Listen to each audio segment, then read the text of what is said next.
नमस्कार, मैं हूं आपके साथ मयंक। आज 28 तारीख है और जिस मुलाकात पर पूरी दुनिया की नजरें थी वो मुलाकात हुई। अब्बास अराक्ची ईरान के विदेश मंत्री की मुलाकात होती है रूस के राष्ट्रपति व्लादिमीर पुतिन से। और इस मीटिंग में क्या क्या हुआ ये पूरी जानकारी मैं आपको दूंगा। साथ ही ये भी बताऊंगा कि एक और बैठक हुई अमेरिका में व्हाइट हाउस में, और उस बैठक में यह तय किया गया, डोनाल्ड ट्रंप मौजूद थे, सिचुएशन रूम में मीटिंग हुई और यह तय किया गया कि अब ईरान को लेकर अमेरिका का अगला कदम क्या होगा। ये दोनों ही मुलाकात, एक बैठक जो कि मॉस्को में हुई, दूसरी जो वॉशिंगटन डीसी में होती है, व्हाइट हाउस में होती है। ये दो बैठकें ऐसी हैं जो आने वाले मिडिल ईस्ट के कुछ दिनों में क्या होने वाला है ये तय करने वाली है। सबसे पहले अब्बास अराक्ची साहब और पुतिन की मुलाकात देखिए, जो सोर्सेस से खबरें आ रही हैं, इस मुलाकात में एक बड़ा प्लान तैयार किया गया है कि कैसे हॉर्मुज से अमेरिका को बाहर किया जाए। देखिए, इस समय सबसे बड़ी चुनौती ईरान के सामने है कि हॉर्मुज से कैसे अमेरिका के जहाजों को बाहर किया जाए, और इसको लेकर एक बड़ा प्लान तैयार हुआ है पुतिन और अब्बास अराक्ची साहब की मीटिंग में। बात नंबर एक। बात नंबर दो, बार बार यह कहा जा रहा है कि अगले 2 दिनों के अंदर कोई बड़ा अटैक ईरान पर हो सकता है, क्योंकि कांग्रेस से परमिशन लेनी है डोनाल्ड ट्रंप को कि वॉर को कंटिन्यू करना है अगर, तो उसके लिए कांग्रेस से परमिशन लेनी होगी। और कई एक्सपर्ट्स का यह मानना है कि इसके पहले ही 1 तारीख को शायद ये प्रस्ताव आने वाला है कांग्रेस में, उसके पहले पहले डोनाल्ड ट्रंप फिर से एक बार ईरान पे हमला कर सकते हैं, खास तौर पर तेल के कुओं पर या फिर आइलैंड्स पर, खार्ग आइलैंड, केशम आइलैंड, इस तरह के अबू मूसा आइलैंड जो है, इस पर अटैक हो सकते हैं, इस तरह की खबरें। अगर हमला होता है तो कैसे काउंटर किया जाए, इसको लेकर ईरान और रूस के बीच में बड़ी चर्चा हुई है। बात नंबर 2। बात नंबर 3, अब इस बात पर रूस ने भी मुहर लगा दी है, जो कि ईरान का स्टैंड है कि किसी भी सूरत में यूरेनियम अमेरिका को नहीं दिया जाएगा। इतना ही नहीं, किसी भी रूप में यूरेनियम पर या न्यूक्लियर प्रोग्राम को लेकर कोई बात नहीं होगी अमेरिका से। यह डिक्लेयर ईरान ने पहले ही कर दिया है, और अब इस पर रूस का समर्थन भी मिल चुका है ईरान को।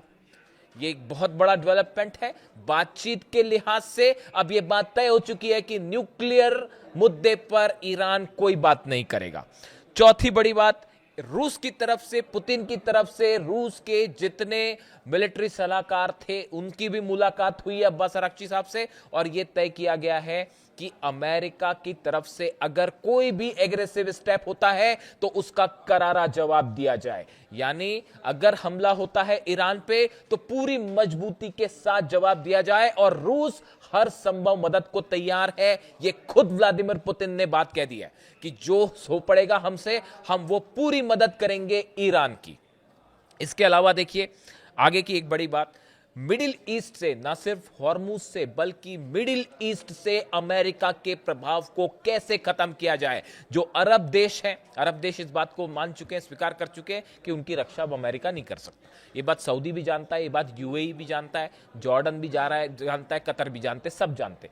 इन सूरत हाल में न सिर्फ हॉर्मुज से बल्कि पूरे मिडिल ईस्ट से कैसे 9-2-11 किया जाए, अमेरिका को इसको लेकर बड़ी लंबी रणनीति रूस के साथ तैयार की गई है। इसके अलावा अगर जंग है, इस जंगी हालात में मिसाइल्स के स्तर पर, ड्रोन के स्तर पर, रडार्स के स्तर पर, सर्विलांस के स्तर पर एक बड़ी मदद रूस की तरफ से एश्योर्ड की गई है ईरान को कि जंगी हालात हो जाते हैं, फिर से जंग शुरू होती है तो बड़ी मदद हथियारों के स्तर पर रूस करेगा ईरान की।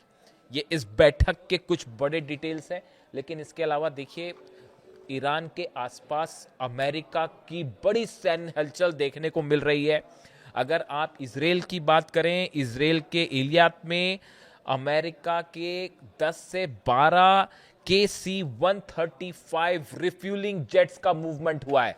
रिफ्यूलिंग प्लेन्स वो प्लेन्स हैं जो कि हवा में फाइटर जेट्स में फ्यूल भरने के काम आते हैं, और जब भी अमेरिका की तरफ से फाइटर जेट से हमले होते हैं तो उसके पहले रिफ्यूलिंग जेट्स का बड़ा मूवमेंट होता है इजराइल में बड़ा मूवमेंट देखने को मिला है, जिससे ये आशंकाएं हैं कि क्या ये संभावना बढ़ रही है कि सीधा इस बार अमेरिका हमला ना करे और इजराइल के जरिए, नेतन्याहू के जरिए हमला किया जाए और अमेरिका के रिफ्यूलिंग जेट्स मदद करें इजराइल के फाइटर जेट्स की। पहली चीज। दूसरी चीज, बड़ी संख्या में F-15 जेट्स का मूवमेंट हुआ है ईरान के आसपास। कई एयर बेसेस जो हैं अमेरिका के, वहां से F-15 ने टेक ऑफ किया है और ईरान के आसपास के इलाकों में संख्या बढ़ गई है F-15 की। यह बिल्कुल उसी तरह का डेवलपमेंट है जैसा हमले के पिछला जो हमला हुआ था उसके पहले हमने देखा था। मैंने खुद वीडियो बनाए थे। जॉर्डन में मूवमेंट था, सऊदी में मूवमेंट था, कतर में मूवमेंट था और इसी तरह का मूवमेंट अब एक बार फिर दिखाई दे रहा है ईरान के आसपास। देखिए, कल डोनाल्ड ट्रंप ने जो बात कही कि ईरान के पास 3 दिन का वक्त है, क्या आपने ये सोचने की कोशिश की कि 3 दिन की ही बात क्यों की? उसकी 2 वजह। पहली वजह तो मैंने आपको बता दी कि कांग्रेस से पास करवाना है डोनाल्ड ट्रंप को प्रस्ताव कि अगर जंग जारी रखना है तो कांग्रेस की परमिशन चाहिए। वो 1 तारीख को प्रस्ताव आना है, यानी उसके पहले पहले तो 3 दिन उस लिहाज से जोड़ के देखा जा रहा है। दूसरी बड़ी वजह है ईरान का जो ऑयल रिजर्व्स हैं, जो तेल के कुएं हैं ईरान के, वो तेजी से बढ़ते जा रहे हैं। बड़ी वजह यह है, ईरान अपना ऑयल जितनी मात्रा में पहले सप्लाई करता था उतना सप्लाई नहीं हो पा रहा है क्योंकि हॉर्मूज में ब्लॉकेड है। शिप्स निकल रहे हैं ईरान के, लेकिन पहले जितने निकलते थे उतनी ज्यादा नहीं निकल पा रहे। इसकी वजह से जो ऑयल कुएं में भरा हुआ है वो अपने पीक पर पहुंच रहा है और बताया जा रहा है कि अगले 1 से 2 दिन में कई तेल के कुएं ऐसे होंगे जो पूरी तरह भर जाएंगे। देखिए, गौर करने वाली बात यह है कि जब भी कोई तेल का कुआं जो होता है, अगर वो एक बार पूरा भर जाए तो उसके बाद उसमें बड़ा खतरा यह होता है कि उसमें समंदर का पानी जो है वो मिक्स हो सकता है और ऐसी स्थिति में वो कुआं, वो ऑयल रिसोर्स हमेशा के लिए बर्बाद हो सकता है। यानी अगर एक बार उसमें अंदर जो ऑयल प्रोड्यूस हो रहा है उसमें किसी सोर्स से अगर पानी मिल जाता है या वो पूरे अपने लिमिट पर ऊपर तक फुल हो जाता है, उसके बाद उसमें अगर कंटामिनेशन हो गया तो उसको आप फिर से यूज नहीं कर सकते। इसलिए एक बड़ा खतरा ईरान के कई तेल के कुओं पे है, खासकर खार्ग आइलैंड के आसपास, क्योंकि यहां से बड़ी मात्रा में ईरान अपना तेल सप्लाई करता है। ये एक बड़ी स्ट्रेटजी है अमेरिका की, जो ये ब्लॉकेड को लंबा खींचने की कोशिश है अमेरिका की तरफ से। उसकी एक बड़ी वजह यह है कि ईरान के तेल के कुएं फुल होते हैं और अगर वो अपने पीक तक पहुंच गए तो बड़ा नुकसान हो सकता है ईरान के तेल के कुओं को। इसीलिए डोनाल्ड ट्रंप ये 3 दिन की बात कर रहे थे, ऐसा एक्सपर्ट्स बता के चल रहे हैं। लेकिन जो बैठक हुई है व्हाइट हाउस में, उसके मुताबिक खबरें ये हैं कि डोनाल्ड ट्रंप को एक बार फिर ये एडवाइस किया गया है कि अगर आप हमला करते हैं ईरान पर, उस सूरत हाल में कोई बड़ी सफलता नहीं मिलेगी, बल्कि ईरान की तरफ से बड़ा पलटवार हो सकता है। देखिए, इस्माइल एस्फहानी है जो उपराष्ट्रपति ईरान के, इनकी तरफ से क्या कहा गया सुनिए। एक कुएं के बदले 4 कुएं तबाह होंगे। अगर ईरान के एक तेल के कुएं पे, एक ऑयल रिजर्व पर हमला हुआ तो 4 ऑयल रिजर्व्स पर, तेल के कुओं पर हमला होगा। अरब के सारे तेल के ठिकाने तबाह कर दिए जाएंगे, ईरान की तरफ से चेतावनी। दूसरी, बाब अल मंदेब बंद कर दिया जाएगा, यानी हॉर्मूज तो बंद है ही, और 12-13% जो सप्लाई बाब अल मंदेब से होती है, सऊदी के जरिए होती है, वो पूरी तरह से रोक दी जाएगी। सऊदी समेत जितने अरब देशों की पाइपलाइंस हैं वो सब की सब तबाह कर दी जाएगी। ये बड़ी चेतावनी ईरान की तरफ से दी गई है। इसके साथ ही देखिए, बड़ा एक और डेवलपमेंट ये है, जहां तक बातचीत का सवाल है, ईरान ने अपनी जो शर्तें सामने रख दी, अमेरिका की जो प्रस्ताव दे दिया गया पाकिस्तान के जरिए, उसमें ये बात साफ कर दी गई है। मैंने आपको पिछले वीडियो में बताया था कि अब न्यूक्लियर मुद्दे पर कोई बातचीत नहीं, यूरेनियम देने का सवाल ही नहीं उठता। अब ईरान पूरी तरह से अपनी शर्तों पर ही आगे बढ़ेगा, 1 इंच पीछे होने को तैयार नहीं है। और यह स्टैंड है ईरान की सेना का, ये स्टैंड है अहमद वाहिदी साहब का, ईरान की IRGC के प्रमुख। और अब इसको लेकर पूरी तरह से सपोर्ट मिल चुका है पुतिन का। बताया यह जा रहा है कि इस मुलाकात के बाद पुतिन और जिनपिंग के बीच में एक बड़ी चर्चा हो सकती है और एक बड़ा प्लान तैयार हो सकता है। देखिए, डोनाल्ड ट्रंप को चीन जाना है और 14 या 15 मई को मुलाकात हो सकती है जिनपिंग से। तो कई एक्सपर्ट्स का यह मानना है कि इस मुलाकात के पहले डोनाल्ड ट्रंप चाहते हैं कि हॉर्मूज का मुद्दा खत्म हो जाए, क्योंकि चीन में बड़ा इंटरेस्ट है डोनाल्ड ट्रंप का।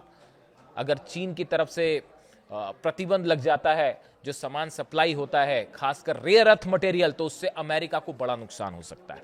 यानी अमेरिका न सिर्फ मिलिट्री स्तर पर पिटता दिखाई दे रहा है, विदेश नीति के स्तर पर बड़ी बढ़त बना ली है ईरान ने अब। और हालात ये हैं कि हॉर्मुज में अपने टर्न पर ईरान आगे बढ़ रहा है। ये बहुत बड़ा डेवलपमेंट है। इसके अलावा देखिए एक ऐसी खबर आई है जो बड़ी हैरान करने वाली है।